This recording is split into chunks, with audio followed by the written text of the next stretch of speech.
நம்முடைய அல்லாஹ் தாலாவின் திருநாமத்தால் இந்த நிகழ்ச்சியை நாம் துவக்குகின்றோம். அன்புக்குரிய சோதரர்களே, அஸ்ஸலாமு அலைக்கும் வரஹ்மத்துல்லாஹி வபரகாத்துஹு. இந்த நிகழ்ச்சியை துவங்கும் முன் நமது விருந்தினர்களை மேடைக்கு வருமாறு அன்புடன் அழைக்கின்றேன். டாக்டர் கே.வே. சபி முகமது அவர்களை மேடைக்கு வருமாறு, கவிக்கோ அப்துல் ரஹ்மான் அவர்கள் தயவுசெய்து மேடைக்கு வருமாறு அன்புடன் அழைக்கின்றேன். இந்த நிகழ்ச்சியின் சிறப்பு விருந்தினராகிய பெரியவர் எஸ்.எம். முகமது இத்ரீஸ் அவர்களை தயவு கூர்ந்து மேடைக்கு வந்து அமருமாறு அன்புடன் கேட்டுக்கொள்கின்றேன்.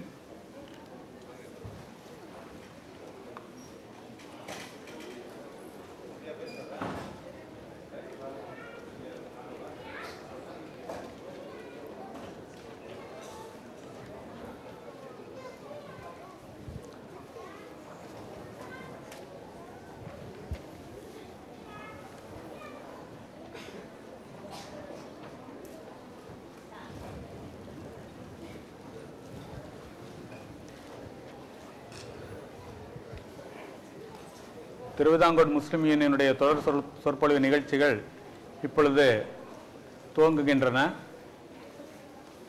இன்றைய இந்த அமர்வுக்கு திருவிதாங்கூர் முஸ்லிம் யூனியனின் தலைவர் ஆடிட்டர் ஃபெரோஸ்கான் அவர்கள் தலைமை தாங்கி நடத்துவார் என்று தெரிவித்துக் கொள்கின்றேன்.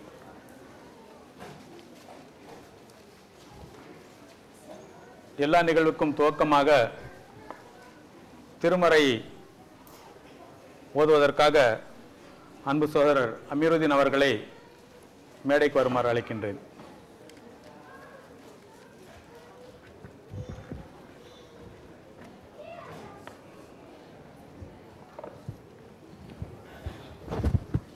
அஸ்ஸலாமு அலைக்கும் வரஹ்மத்துல்லாஹி வபரகாத்துஹு.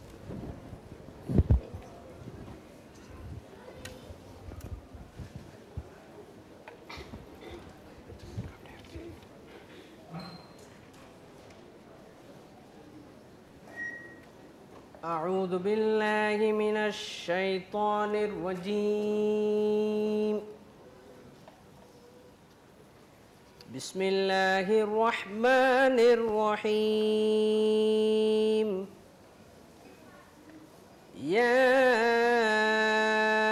أيها الذين آمنوا لا يسخر قوم من قوم عسى أن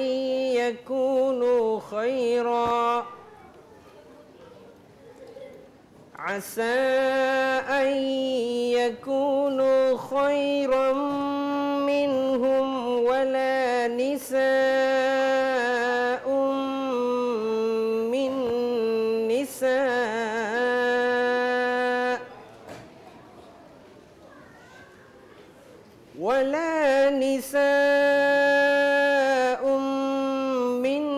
نساء عسى أن يكن خيرا منهن ولا تلمزوا أنفسكم ولا تنابزوا بالألقاب بئس الاسم الفسوق بعد الإيمان ومن لم يتب فأولئك هم الظالمون. يا أيها الذين آمنوا اجتنبوا كثيرا من الظن إن بعد الظن إثم ولا تجسسوا ولا يغتب بعضكم بعضا أيحب أحدكم أن يأكل لحم أخيه ميتا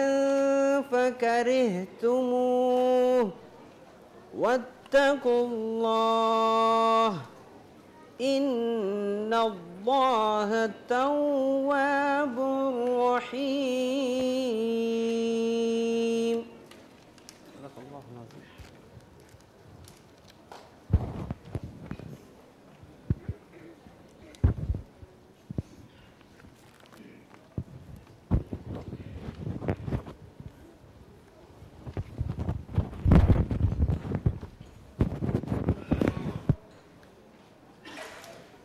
அவுது பில்லாஹி மினஷ் ஷைத்தானிர் ரஜீம். பிஸ்மில்லாஹிர் ரஹ்மானிர் ரஹீம். நம்பிக்கை கொண்டோரே, ஒரு சமுதாயம் இன்னொரு சமுதாயத்தை கேலி செய்ய வேண்டாம்.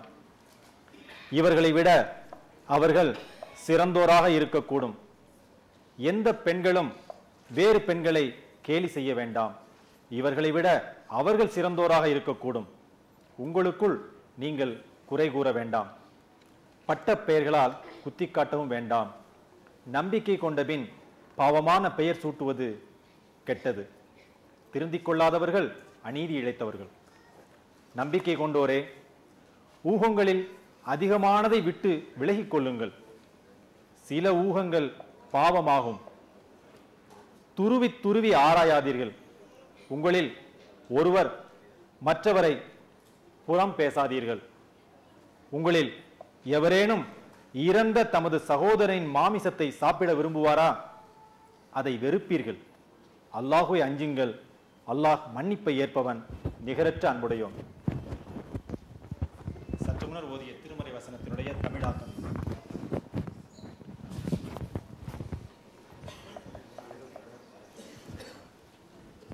அன்புக்குரிய சோழர்களே, நமது நிகழ்ச்சி அல்லாஹ் தஆலாவுடைய அருளை கொண்டு நடந்து கொண்டிருக்கின்றது. நான் ஒரு சில அறிவிப்புகளை உங்களுக்கு முன்னால் எடுத்து வைக்க விரும்புகின்றேன். நடுநடுவே சீட்டுகள், இருக்கைகள் காலியாக இருக்கின்றன. அதை எல்லோருமே ஒருங்கிணைந்து அமருமாறு கேட்டுக்கொள்கின்றேன். பெண்கள் நடுவில் இருக்கின்ற அந்த சீட்டுகள் நிரப்பிவிடுமாறு கேட்டுக்கொள்கின்றேன். மேலே இடம் இருக்கின்றன. அடுத்ததாக பல்வேறு வேலைகளுக்கிடையே, பணிகளுக்கிடையே நீங்கள் அனைவரும் இங்கு வந்து குழுமிருக்கின்றீர்கள். இருந்தாலும் உங்களுடைய கை தொலைபேசிகள் அவ்வப்பொழுது நம்முடைய நிகழ்ச்சிகளுக்கு இடையூறாக இருக்காமல் இருப்பதற்காக நீங்கள் உங்களுடைய கை தொலைபேசிகளை ஆக்டிவேஷன் வைத்தீர்கள் என்று நான் நம்புகின்றேன். இந்த வெளியே நின்று கொண்டிருக்கின்ற அனைத்து சோழர்கள் உள்ளே வந்து அமருமாறு கேட்டுக்கொள்கின்றேன். நடுவில் இருக்கின்ற பல இருக்கைகள் அது நிரப்பிவிடுமாறு கேட்டுக்கொள்கின்றேன். மேலே இடம் இருக்கின்றது, மேலே சென்று அமருமாறு கேட்டுக்கொள்கின்றேன்.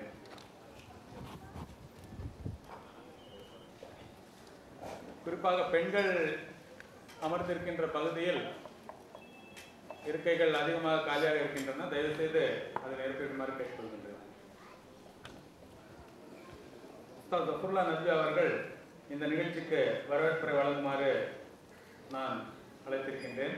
உஸ்தாத் ஜஃபருல்லா நத்வி அவர்களை இந்த நிகழ்ச்சிக்கு வரவேற்புரை அழைக்குமாறு கேட்டுக்கொள்கிறேன்.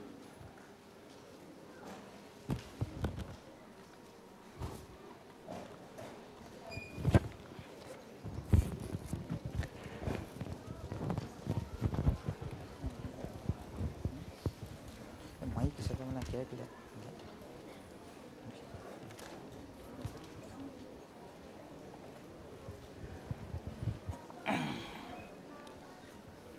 நஹ்மதுஹு வ நுஸல்லி அலா ரசூலிஹில் கரீம். அம்மா பஅத்.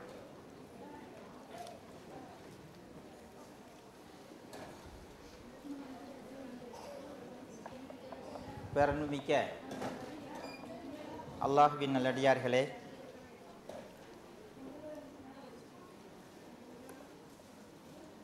இங்கு வருகை தந்திருக்கக்கூடிய டாக்டர் கவிக்கோ அப்துல் ரஹ்மான் அவர்கள், டாக்டர் கேவிஎஸ் ஹபீப் முகமது அவர்களை பற்றி அதிகமாக நாம் சொல்லித்தர வேண்டிய அவசியமில்லை. தமிழ்நாட்டை பொறுத்த வரைக்கும் அவர்கள் நாடறிந்த நாவலர்கள் என்றால், உலகத்தை பொறுத்த வரைக்கும் பாறை போற்றுகின்ற பெரும் சிந்தனையாளர்கள். எனவே அவர்களை பற்றி சிங்கப்பூர் மலேசியாவில் உள்ள அனைவருக்கும் நன்றாக தெரியும். அவர்களை வருக வருக என்று நான் வரவேற்கின்றேன். உங்கள் அனைவரையும், பெண்கள், ஆண்கள், சிறியோர்கள் அனைவரையும் வருக வருக என்று வரவேற்கின்றேன். சொல்றீங்க.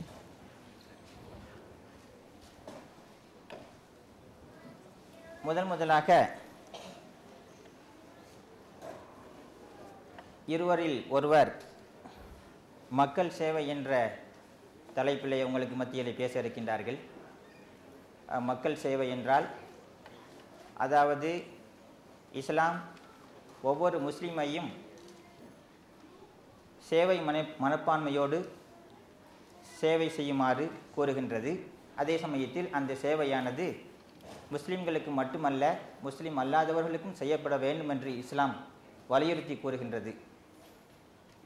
இக்கருத்தை குர்ஆன் ஷரீஃபிலே அல்லாஹ் சுப்ஹானஹு தஆலா தெளிவாக சூரத்து நிசா என்ற சாப்டரிலே அழகாக கூறுகின்றான். யா அய்யுஹன்னா சுத்தகு ரப்பக்கும் வல்லதி ஹலகக்கும் மின் நஃப்ஸின் வாஹிதா வ ஹலக மின்ஹா ஸௌஜஹா வ பஸ்ஸ மின்ஹுமா ரிஜாலன் கஸீரம் வ நிசாஅ. அதாவது இந்த அரபி வாசகங்களிலே சுருக்கமாக அல்லாஹ் சுப்ஹானஹு தஆலா கூறுகின்றான், உலக மக்கள் அனைவரும், அவர் எந்த மொழியை பேசுபவராக இருந்தாலும், எந்த நிறத்தை சார்ந்தவராக இருந்தாலும் சரி, எந்த நாட்டை சேர்ந்தவராக இருந்தாலும், எந்த விதமான உணவை உண்பவராக இருந்தாலும், எந்த விதமான உடையை உடுத்துபவராக இருந்தாலும், இயற்கையாக அவர்கள் ஒருவர் பிறருக்கு இயற்கையாகவே இரண்டு வகையில் சகோதரர்களாக இருக்கின்றார்கள். ஒன்று, இருவரின் தகப்பனாரும் ஒருவர்தான், ஆதம் அலைஹிஸ்ஸலாம். இரண்டாவது, இருவரின் இறைவனும் ஒருவன்தான். இந்த இரண்டு வகையில் ஒருவர் பிறருக்கு சகோதரர்களாக இருக்கின்றார்கள் என்று குர்ஆன் ஷரீஃபில் அல்லாஹ் சுப்ஹானஹு தஆலா கூறுகின்றான். நபிகள் நாயகம் ஸல்லல்லாஹு அலைஹி வஸல்லம் அவர்களும் இக்கருத்தை வலியுறுத்தி, யா அய்யுஹன்னாஸ் இன்ன ரப்பக்கும் வாஹித் வ இன்ன அபாக்கும் வாஹித். உலக மக்களே, உங்கள் அனைவரின் தகப்பனாரும் ஒருவர்தான், உங்கள் அனைவரின் இறைவனும் ஒருவர்தான். எனவே ஒருவர் முஸ்லீமோ முஸ்லீம் அல்லாதவரோ அல்லது எந்த மொழியை பேசுபவராக இருந்தாலும் சரி, இயற்கையாகவே ஒருவர் பிறருக்கு இரண்டு வகையில் சகோதரர்களாக இருக்கிறார்கள். எனவே சேவை மனப்பான்மை என்பது முஸ்லீம்களுக்கு மட்டிலும் இருக்கக்கூடாது, அனைவருக்கும் இருக்க வேண்டும் என்ற கருத்தை அடிப்படையாக கொண்டு மக்கள் சேவை என்ற தலைப்பிலே ஒரு பேச்சாளர் அவர்கள் பேசுவார்கள். அடுத்து இஸ்லாம் ஒரு அஹிம்சை மார்க்கம் என்ற தலைப்பில் மற்றொரு பேச்சாளர் அவர்கள் பேசுவார்கள்.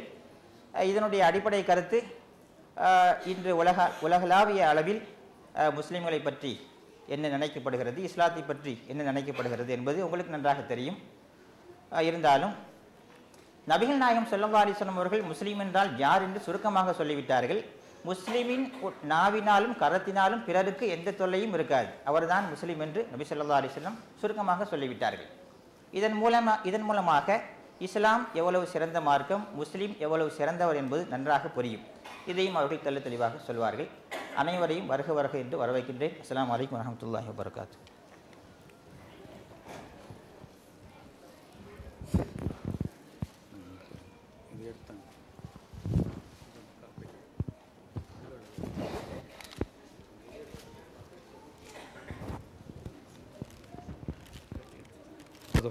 நத்வி அவர்களுக்கு இப்பொழுது திருவிதாங்கூர் முஸ்லீம் யூனியனுடைய தலைவர் ஃபெரோஸ்கான் அவர்களை தலைமை உரை ஆற்றுமாறு அன்புடன் அழைக்கின்றேன்.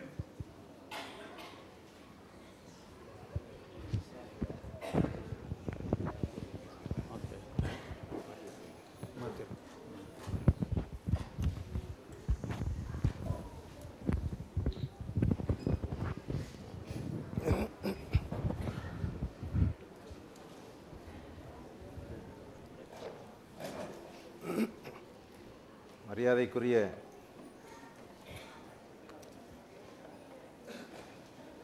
பினாங்கு பயணீட்டாளர் சங்க தலைவர் இத்ரிஸ் சாஹிப் அவர்களே, கவிக்கோ அப்துல் ரஹ்மான் அவர்களே, டாக்டர் ஹபீப் அவர்களே மற்றும் உள்ள ஏனைய சகோதர சகோதரிகளே, உங்கள் அனைவருக்கும் எல்லாமல்ல இறைவனின் சாந்தியும் சமாதானமும் உண்டாவதாக. இஸ்லாம் பற்றிய தவறான கண்ணோட்டம் முஸ்லீம் அல்லாதவர்களிடம் பரவலாக உள்ளது. இதை அகற்றுவது முஸ்லீம்களுடைய கடமையாகும். முஸ்லீம்கள் இஸ்லாமிய கொள்கை கோட்பாடுகளை ஓரளவு பின்பற்றினாலும் முழுமையாக புரிந்து கொள்வதற்கு இது போன்ற கூட்டம் அவசியமாக உள்ளது. சுருக்கமாக இன்றைய கூட்டத்தின் நோக்கத்தை சொல்லுவதானால், ஒன்றாவதாக இஸ்லாம் பற்றிய தவறான நம்பிக்கைகளை களைவது, இரண்டாவதாக இஸ்லாமிய வாழ்க்கை திட்டம் கடந்த காலம் நாம் வாழ்ந்து கொண்டிருக்கும் இந்த காலம் இனி வர எந்த காலத்திற்கும் பின்பற்றத்தக்கதாக உள்ளது என்பதை விளக்குவது, மூன்றாவதாக முஸ்லீம்களை நற்செயல்கள் புரிய ஆர்வமூட்டுவது, நான்காவதாக இங்கு வந்திருக்கும் முஸ்லீம் அல்லாத சகோதரர்கள் தங்களது முஸ்லீம் நண்பர்கள் இஸ்லாத்தை விட்டு மற்ற இஸ்லாத்திற்கு அப்பாற்பட்ட செயல்களில் ஈடுபடும் தவறாக நடக்கும்போது தட்டி கேட்பது. இந்த மாதிரி நிகழ்ச்சியில் அங்கே உங்களுக்கு ஒரு விட்னஸ் கிடைச்சிடும். இந்த மாதிரி ஒரு செய்தி இஸ்லாத்தில் இருக்குது, இந்த மாதிரி மனிதாபிமானத்தை பற்றி சொல்லப்பட்டிருக்கு, இதுதான் முதன்மையானது. நீங்கள் கேட்கும்போது என்ன செய்வீங்க? நாளைக்கு ஒரு தவறாக நடக்கும்போது சுட்டி காட்டுவீங்க, உங்கள் மார்க் இப்படி சொல்லியிருக்கப்பா, என்னப்பா தப்பாக நடக்கிற அப்படிங்கிற ஒரு முக்கியமான கருத்தையும் கொண்டு தான் இந்த நிகழ்ச்சியை நடத்துகிறோம். அடுத்து செப்டம்பர் 11க்கு பின்னால் இஸ்லாத்தை பற்றியும் முஸ்லீம்களை பற்றியும் அவர்கள் தீவிரவாதத்திற்கு துணை போவது போல மீடியாக்கள் சித்தரிக்கின்றன. அது எல்லாத்துக்கும் தெரியும், பத்திரிகைகள் டிவியில் பார்க்குறோம். இது உண்மையா என்ற கேள்விக்கு விடையாக இஸ்லாம் ஒரு அஹிம்சை மார்க்கம் என்ற தலைப்பில் குழந்தை நல மருத்துவ நிபுணராக இருந்து கொண்டு ராஜ் டிவியில் மானுட வசந்தம் என்ற தலைப்பில் தொடர்ச்சியாக முஸ்லீம் அல்லாதவரின் பல்வேறு ஐயங்களை மிக அழகாக தெளிவுபடுத்தி கூறுறாங்க. உங்களுக்கு வாய்ப்பு இருந்தால் விசிடி இதில் ஐஎஃப்டியில் இருக்குது, மெட்ராஸில் மிக அருமையாக இருக்கும், நீங்கள் அவசியம் கேட்கணும். இப்போ அவங்க நமக்கு அறிவுரைகள் சூற வந்திருக்காங்க. நான் பேச்சாளர்கள் சொல்லவே மாட்டேன், நம்ம நன்மையை நாடி வந்திருக்க அவங்க நமக்கு சின்சியர் அட்வைஸ் பண்ண வந்திருக்கிறாங்க. பேச்சாளர்கள்னா பேச்சை கேட்டு அன்றைக்கே ஓஞ்சு போயிடும். கேட்டோம், சுவையாக இருந்தது, நல்லா தமாஷா இருந்தது, அதில் இலக்கிய சுவை இருந்தது சொல்லி அவரை முடிஞ்சு போயிடும். அவங்க வந்திருக்கிறது நம்மளது நன்மையை நாடி நசீகத் பண்ண வந்திருக்காங்க. தமிழர்ந்த உலகிற்கு அறிமுகமே தேவையில்லாத டாக்டர் கவிக்கோ அவர்கள் ஒரு சிறந்த கவிஞர், எழுத்தாளர், சிந்தனையாளர், நற்போதனைகளை மிகவும் கவர்ச்சிகரமாக மக்களுக்கு அளிப்பதில் வல்லவர். இவர்கள் மக்கள் சேவை என்ற தலைப்பில் அறிவுரை ஆற்றுவார்கள். தேனின் சுவையை எவ்வாறு சுவைக்கும் போது தான் அறிய முடியுமோ அதே போல அவங்க பேச்சை கேட்கும் போது தான் அந்த சுவையை நீங்கள் உணர முடியும். நான் சொன்னதுனால உணர்ந்துட முடியாது, நீங்கள் அதில் முக்குளிச்சு எந்திரிங்க இன்ஷா அல்லாஹ். சொற்பொழிவுகள் விளம்பரமாகி வியாபாரமாகி இருக்கும் இக்காலகட்டத்தில் சினிமாவிற்கு பாட்டு எழுத அவர்களை அணுகிய போது அம்மி கொத்த சிற்பி தேவையில்லை. அம்மி கொத்துறதுக்கு ஊரில் குறவங்க தான் வருவாங்க, தோளில் தொங்க போட்டுக்கிட்டு கொத்துறதுக்கு. அப்படி ஒரு வாசகத்தை சுருக்கமாக சொல்லி சொன்னாங்கன்னு சொன்னால் அதுலேருந்து நீங்கள் புரிஞ்சுக்கணும் எப்படியாப்பட்ட நபர் என்பதை. என்று கூறியதிலிருந்து அவர் எத்தகையவர் என்பதை நீங்கள் புரிந்து கொண்டிருக்கிறீர்கள். சுருங்க சொல்லி விளங்க வைக்கிறது. தான் உண்டு தன் வேலை உண்டு என்று மக்கள் வாழக்கூடிய காலகட்டத்தில் இனம் மொழி சமய உணர்வுகளை கடந்து பினாங்கு பயணீட்டாளர் சங்க தலைவரான இத்ரீஸ் சாஹிப் அவர்கள் மக்கள் பிரச்சனைகளுக்கு தீர்வு காண தங்களையே அர்ப்பணித்துக் கொண்டவர். இந்த நிகழ்ச்சிக்கு சிறப்பு விருந்தினராக இருக்க இவர்களை போன்ற ஒரு முன்மாதிரி மனிதர் வேறு யாரும் இருக்க முடியாது என்னை பொறுத்த வரைக்கும். ஏண்டா நான் 22 வருஷ காலம் இருக்கிறேன் சிங்கப்பூரில், அவங்கள பற்றி எனக்கு தெரியாது. ஒரு 3-4 வருஷமாக தான் நான் நினைக்கிறேன். இப்போ 20 வருஷத்தை இழந்துட்டேன் நான் கூட பழகாமல். அவ்வளோ ஒரு முன்மாதிரியான நல்ல மனிதர், அதாவது செயல் வீரர் ஏனெனில் இருக்க முடியும். இதனை நான் புகழ்ச்சிக்காக சொல்லவில்லை. ஏனெனில் ஒருவரிடம் இருக்கும் தகுதியை விட அதிகமாக புகழ்ந்தால் எங்கள் நபிகள் நாயகம் சொல்லியிருக்காங்க வாயில மண்ணப்படும் சொல்லிட்டு. ஏன்னா அது கொச்சையாக இருந்தாலும் கூட உண்மை அதுதாங்க, தெரிஞ்சுக்கிறேன். உங்களை ஒருத்தர் புகழ்றாருன்னு சொன்னால் என்ன, அதுக்கு பின்னணியில் ஏதோ ஒரு காரணத்துக்கு புகழ்றாரு, அல்லது நீங்கள் அதில் மயக்கமாகி வேற ஏதாவது தப்பாக ஈடுபடக்கூடிய ஒரு சூழ்நிலையை உருவாக்கிடுவார். மண்ணை போடுங்கன்னு சொல்கிற அளவுக்குன்னா அது விபரீதமானது. அது ஊரில் இந்தியாவுக்கு போனால் தெரியும். நான் ஒரு ஸ்கூலை ஆரம்பித்தேன், என்னோட இல்லாத தகுதிகள்லாம் தெரிஞ்ச மாதிரி போட்டு புகழ்றாங்க. நமக்கு புழு மாதிரி நெருவாங்க, உட்காந்துருக்க முடியல. இது ஒரு இயற்கையாகவே இங்கே இருந்துருச்சுங்க. ஆனால் அவங்கள நான் சொல்கிறது அவங்க தகுதியை அந்த அளவு கூட சொல்ல முடியாது. அவ்வளவு தகுதி மிக்க தலைவர் அவங்க. இன்றைக்கு மாடல்ஸ் முன்மாதிரியே இல்லாத ஒரு காலகட்டத்தில் நம்ம இருக்கிறோம். தீரியாவே எல்லாம் இருக்குது. அவங்க ஒரு முன்மாதிரி மனிதர். அதிகமாக பேச மாட்டாங்க. எப்போ பேச்சு கொடுத்தாலும் செயலை பற்றி தான் சொல்லுவாங்க. நம்ம பேச வேணாம், செயல் இருக்கா, இந்த பேச்சை பற்றி பேசும் கூட இதுக்கு பின்னால் என்ன செயல் இருக்குன்னு தான் நம்மகிட்ட கேட்டாங்க. அதுலேருந்து நீங்கள் தெரிஞ்சுக்கிறீங்க. இந்த அறிவுரைகள் ஒரு வழி பாதையாக இல்லாமல், ஒன்வே டிராஃபிக்காக இல்லாமல், ஸ்பூன் ஃபீடிங்காக இல்லாமல், ஏன்னா ஒரு இடத்துல உங்கள்கிட்ட சொல்லுவாங்க, அதுக்கு மறுப்பு கருத்தோ கேள்வியோ கேட்க வாய்ப்பே இருக்காது. பெரும்பாலான இடங்கள் அப்படித்தான். நீ மறுப்பு கருத்தை எழுதி போட்டாலும் அது போட மாட்டாங்க. ஆனால் இங்கே தாராளமாக ஏராளமாக நீங்கள் கேள்வி எழுதுகிற 5 நாள் இருக்குது. இன்னைக்கு அரை மணி நேரம் ஒதுக்கப்பட்டிருக்கு. உங்கள் கேள்வியை அழகாக மைக்கு முன்னால் நின்று குறிப்பாக நான் ஸ்ரீ சகோதரர்கள் நின்று உங்கள் ஐயங்களை கேட்டு தெளிவு பெற்று செல்லுமாறு கொள்கிறேன் இன்ஷா அல்லாஹ். அஸ்ஸலாமு அலைக்கும் வரஹ்மத்துல்லாஹி வபரகாத்துஹு.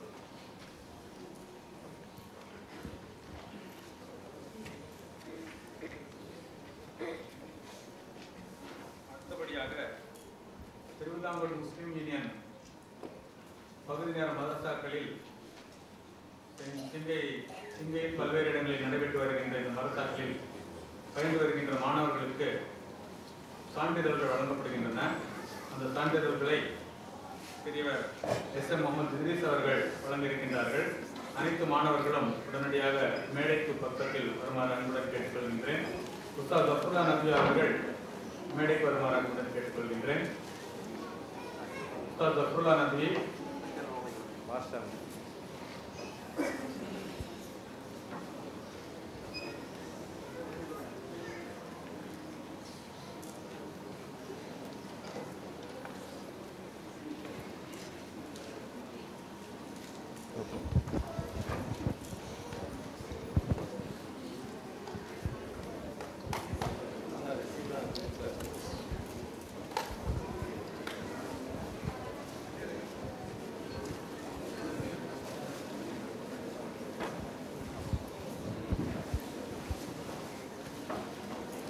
பகுதி நேர மதரசாவுடைய வாலண்டியர்கள் முதலாவதாக அவர்கள் சான்றிதழ்களை வழங்குகின்றார்கள்.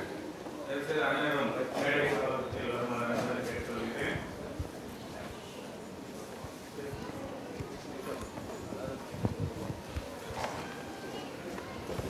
ஆயிஷா பிவி அவர்கள் Ayesha PV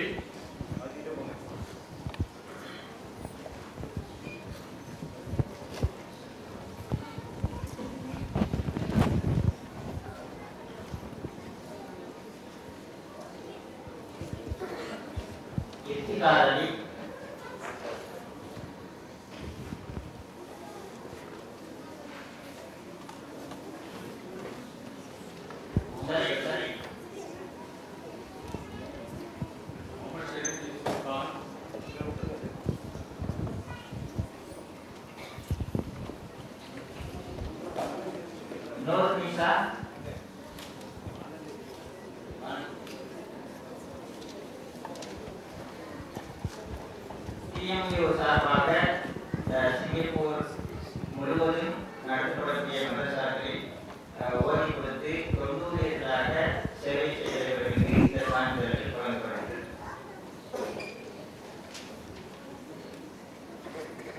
சலிமான் பின்த் Syed Sulaiman Saliha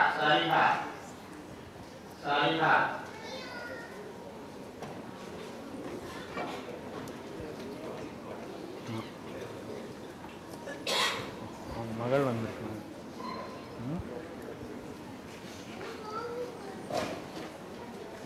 Selvi Saliha Ahmadi Mirza Kayam Ali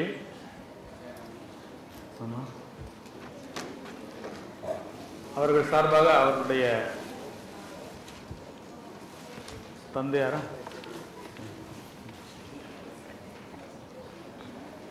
நூர்நிசா daughter of Akbar Ali Khadija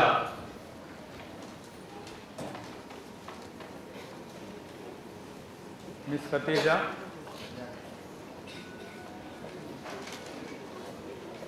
Mirza Qayam Ali miss Khatija இவர்கள் அனைவரும் பெண் ஆசிரியர்களாக எங்களுடைய மதரசாவில் பணிபுரிகிறார்கள். சகோதரி நூர்ஜஹான் मिर्जा कयाम अली உங்கள் பேர் நூர்ஜஹான். உங்கள் பேர் நூர்ஜஹான். இப்போ இவங்க வரலையா?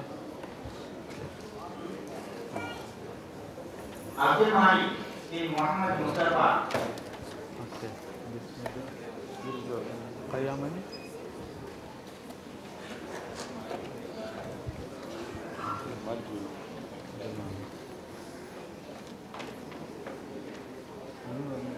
அப்துல் ரஹீம் பின் முகமது,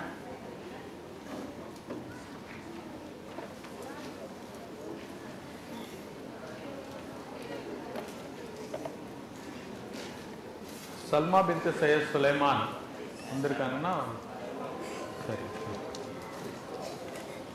அன்புக்குரிய சகோதரர்களே, நமது இந்த நிகழ்ச்சி முடிவடைந்த பிறகு இஷா தொழுகை ஜமாத்துடன் இதே பள்ளிவாசல் நடைபெறும். ஆதலால் நிகழ்ச்சியை நாம் தொடர்ந்து நடத்தி கொண்டே இருக்கின்றோம். இந்த நிகழ்ச்சிக்கு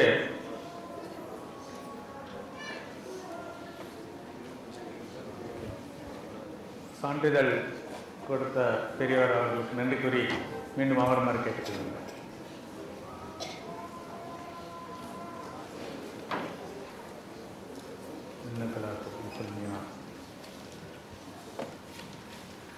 தனது இளமை பருவத்திலிருந்தே, மாணவ பருவத்திலிருந்தே இஸ்லாமிய மார்க்க பணியில் தன்னை ஈடுபடுத்திக் கொண்டு அந்த காயல்பட்டணம் என்கின்ற சிறிய கடலோர நகரத்தை சிறப்புப்படுத்தி கொண்டு இருக்கின்ற டாக்டர் KV சபீர் முகமது சாஹிப் அவர்களை அன்புடன் அழைக்கின்றேன். டாக்டர் KV சபீர் முகமது சாஹிப் இஸ்லாமிய நிறுவனம் ட்ரஸ்டினுடைய துணை செயலாளராக அவர்கள் பணியாற்றிக் கொண்டிருக்கின்றார்கள். அவர்கள் இப்பொழுது இஸ்லாம் ஓர் அகிம்சை மார்க்கம் என்ற தலைப்பில் உரை நிகழ்த்துவார்கள். Doctor KV Sabeer Mohammed.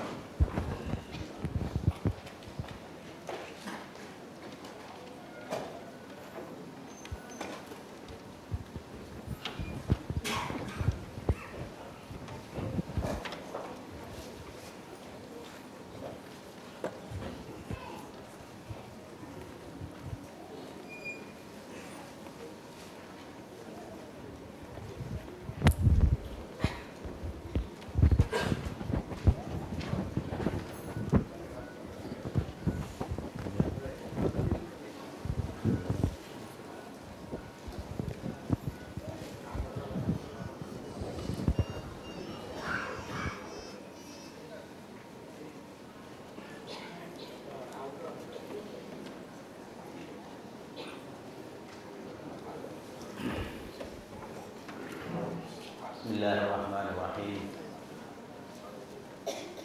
அளவிலா கருணையும் இணையிலா கிருபையும் உடைய எல்லாம் அல்ல இறைவனின் திருநாமம் போற்றி. திருவிதாங்கோடு முஸ்லீம் யூனியன் சார்பில் நடைபெறுகிற இந்த நிகழ்ச்சியினுடைய தலைவர், அன்பு சகோதரர், என்னுடைய அருமை நண்பர் ஃபெரோஸ்கான் அவர்களே, இங்கு சிறப்பு விருந்தினராக கலந்து கொண்டு உரையாற்றவிருக்கின்ற கன்சியூமர் மூவ்மெண்டினுடைய பிதாமகன் என்று அழைக்கப்படுகிற அல்ஹாஜ் SM முகமது இத்ரீஸ் சாஹிப் அவர்களே, கவிக்கோ என்றாலே அவர் ஒருவர் தான், வேறு யாரும் இல்லை என்று சொல்லக்கூடிய அளவுக்கு தமிழ்நாட்டு மக்களுடைய உள்ளங்களிலே நீங்காத இடம்பெற்றிருக்கின்ற மரியாதைக்குரிய கவிக்கோ அப்துல் ரஹ்மான் அவர்களே, வரவேற்புரை நிகழ்த்திய உஸ்தாத் ஜஃபருல்லா நதுவி அவர்களே, என்னுடைய அருமை நண்பர் ஜஃபருல்லா ரஹ்மானி அவர்களே, திருமறை 2 வசனங்களை ஓதிய அறிஞர் பெருமகனே மற்றும் பெரியோர்களே, தாய்மார்களே, உங்கள் அனைவர் மீதும் இறைவனின் சாந்தியும் சமாதானமும் என்றென்றும் நிலவட்டுமாக. அஸ்ஸலாமு அலைக்கும் வரஹ்மத்துல்லாஹி வபரகாத்துஹு. இந்த நிகழ்ச்சியை ஏற்பாடு செய்திருக்கிற தோழர்களை நான் மெத்தவே பாராட்டுகிறேன்.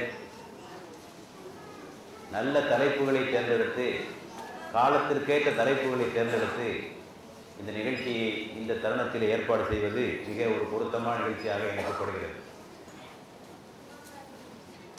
என்னிடத்திலே ஒரு கேள்வி வந்தது மானுட சொந்தம் நிகழ்ச்சிக்கு, மதவாதிகள் தீவிரவாதிகளாக மாறுவது ஏன் என்று ஒரு கேள்வி. என்ன கேட்குறான், மதம்னா அன்புன்றீங்க, அன்பை போதிக்கிற மதவாதிகள் தீவிரவாதிகளாக மாறுவது ஏன் என்று ஒரு கேள்வி கேட்டார்கள். அதற்கு நான் ஒரே வார்த்தையிலே பதில் சொல்வதாக இருந்தால், அவர்களுக்கு மதம் என்றால் என்னவென்றே தெரியாது என்று சொல்லுங்கள். இங்கே ஃபெரோஸ்கான் அவர்கள் பேசுகிற போது சொன்னார்கள், இஸ்லாம் முஸ்லீம் அல்லாதவர்களுக்கு தெரியாது என்று சொன்னார்கள். உண்மையில் முஸ்லீம்களுக்கே தெரியாது. உண்மையில் எல்லாரும் அப்படித்தான். முஸ்லீம்களுக்கு இஸ்லாத்தை பற்றி தெரியாது, இந்துக்களுக்கு இந்து மதத்தை பற்றி தெரியாது, கிறிஸ்தவர்களுக்கு கிறிஸ்தவ மதத்தை பற்றி தெரியாது. ஆக அறியாமை என்பது 2 புறத்திலும் இருக்கிறது. மதவாதி தீவிரவாதியாக மாறுவது என்னதற்கான காரணம் என்னவென்று பார்க்கிற போது, மதம் அன்பை போதிக்கிறது என்பது அந்த மதவாதிக்கு தெரியாது. மதம் பக்தியை போதிக்கிறது என்பது அவனுக்கு தெரியாது. மதம் என்பது ஒரு வழிகாட்டுகின்ற நெறி, ஒரு வாழ்க்கை நெறி என்பது அவனுக்கு தெரியாது. அவனுக்கு தெரிந்ததெல்லாம் மதம் என்பது ஒரு அடையாள சின்னம். நீ எந்த மதத்திலேயா பிறந்த என்று சொல்வதற்கு ஒரு அடையாளம் வேண்டும் அல்லவா? அதற்கு ஒரு அடையாள சின்னம்.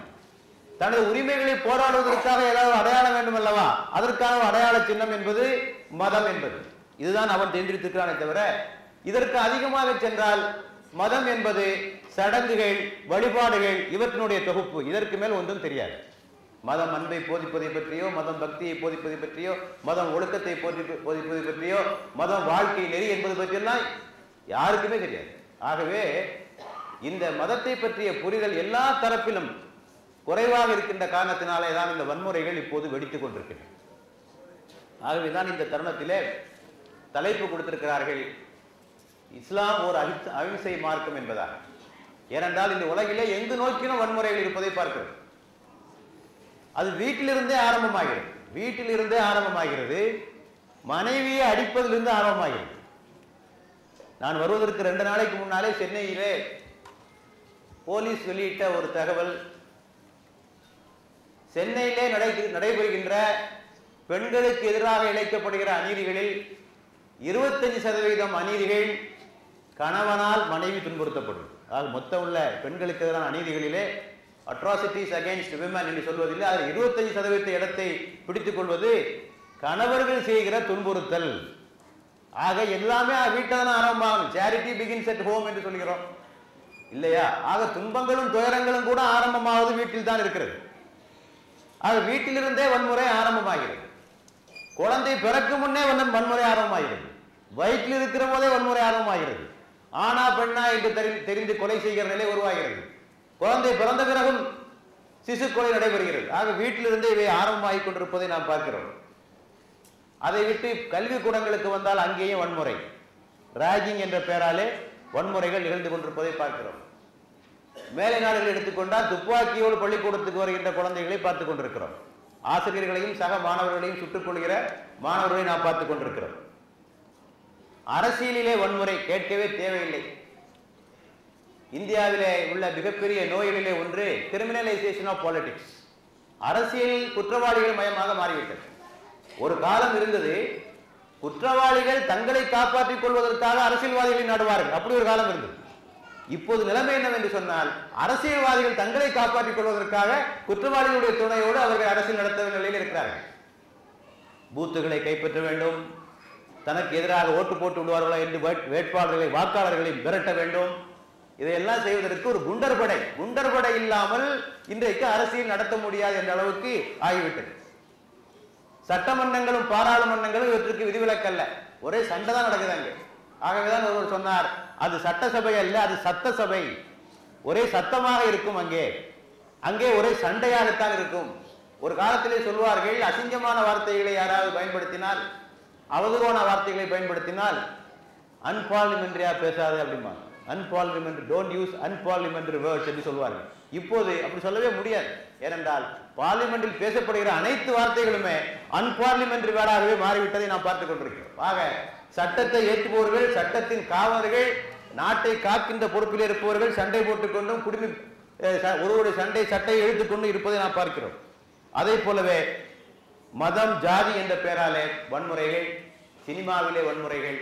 இந்த வன்முறையினுடைய உச்ச கட்டம் தான் 2 வகையான வன்முறைகள். ஒன்று ஸ்டேட் டெரரிசம், அரசுகள் செய்கிற வன்முறை, காவல்துறை, உளவுத்துறை இவற்றை வைத்துக் கொண்டு செய்கிற வன்முறை.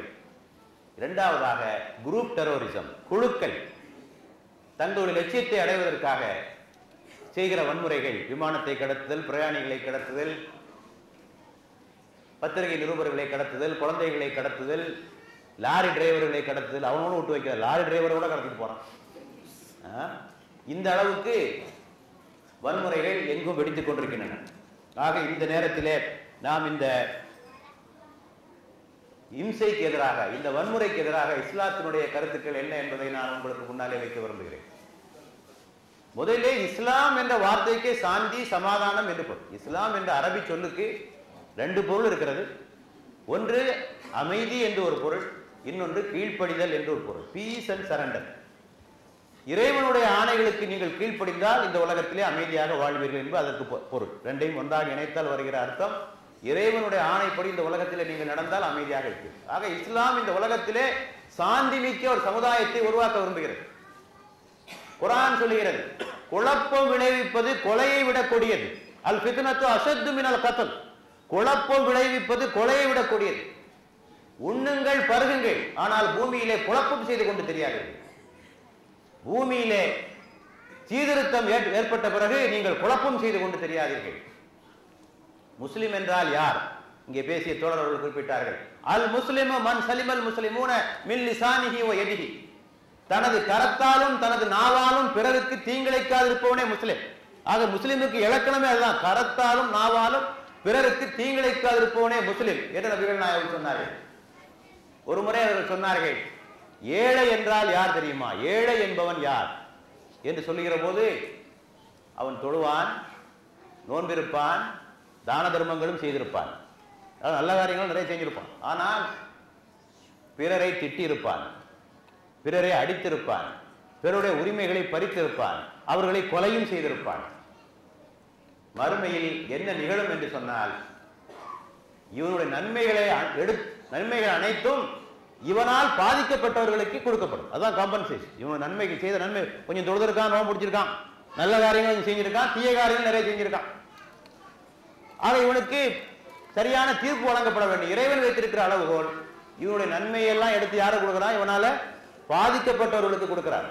அப்படி கொடுத்த பிறகும் சிலருடைய உரிமைகள் இன்னும் எஞ்சி இருக்கின்றன. அப்படி கொடுத்த பிறகு அதற்கு பரிகாரம் என்னவென்றால், அவருடைய தீமைகளை எடுத்து இவர்கள் மீது போட்டு விடுகிறார். யார்? பாதிக்கப்பட்டவருடைய தீமைகளை எடுத்து நன்மை செய்தவர் மீது போட்டு விடுகிறார். ஆக மொத்தத்திலே அவன் நஷ்டமடைந்தவனாக ஆகிவிடுகிறான். ஆக இறைவனை தொழுதாலும் நோன்பு நோற்றாலும் மனிதர்களுக்கு அநீதி செய்தால், மனிதர்களை கொடுமைப்படுத்தினால் அவன் நரகத்திற்குத்தான் போவான் என்பதுதான் இஸ்லாத்தினுடைய கருத்து. ஆக மனிதர்களை தொல்லைப்படுத்திவிட்டு கடவுளை வணங்கினேன், இறைவனை வணங்கினேன், இறைவா என்னை சொர்க்கத்துக்கு அனுப்பு என்று எந்த அடியானும் கோர முடியாது இறைவனிடத்தில். ஆக இஸ்லாம் இந்த விஷயத்திலே மிக தெளிவாக இருக்கிறது.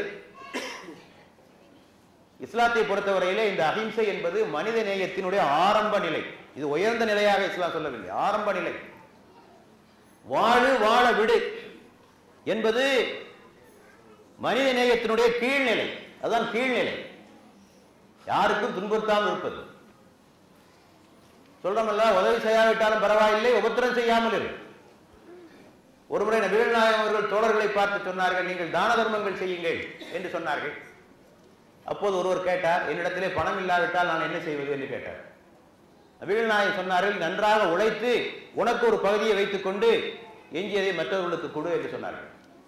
அப்போது மீண்டும் கேட்டார், என்னால் உழைக்க முடியாவிட்டால் என்ன செய்வது என்று கேட்டார். அப்போது நபிகள் சொன்னார்கள், உனது வாயினால் உதவி செய், நன்மையை ஏவி தீமையை விலக்கு, வாயினால் உதவி செய். ஆக முதலாவதாக பொருள் தர்மம், பொருள் தர்மம் முடியாவிட்டால் சிரமதானம், சிரமதானம் முடியாவிட்டால் வாய் வழியாக தானம், ஆலோசனை தானம், இதை செய்வது. மீண்டும் ஒருவர் கேட்டார், அதுவும் என்னால் செய்ய முடியாவிட்டால் என்ன செய்வது என்று ஒரு கேட்டபோது நபிகள் நாயகம் சொன்னார்கள், யாருக்கும் தீங்கிழைக்காமல் இரு, அதுவே பெரிய தர்மம் என்று சொன்னார். ஒன்னும் செய்ய வேண்டாம், நீ பணமும் கொடுக்க வேண்டாம், எதுவும் கொடுக்க வேண்டாம், சும்மா இருந்தாலே போதும். ஆகவே மனித நேயத்தினுடைய கீழ்நிலையாக இஸ்லாம் கருதுவது இந்த வாழு வாழ விடு என்பது. அதற்கு அடுத்த நிலையாக இஸ்லாம் சொல்லுவது வாழு வாழ வை, அவனை வாழ்வதற்காக நீ உதவிகளை செய் என்பது. மூன்றாவதாக உயர்ந்த நிலையாக சொல்வது, பிறரை வாழ வைப்பதற்காக உன்னையே நீ அர்ப்பணித்துக் கொள், உன்னுடைய உயிரையும் உடைமைகளையும் இறை பாதையிலே தியாகம் செய்து கொள். இது மனித நேயத்தினுடைய உச்ச பகுதி என்பதாக இஸ்லாம் சொல்லுகிறது.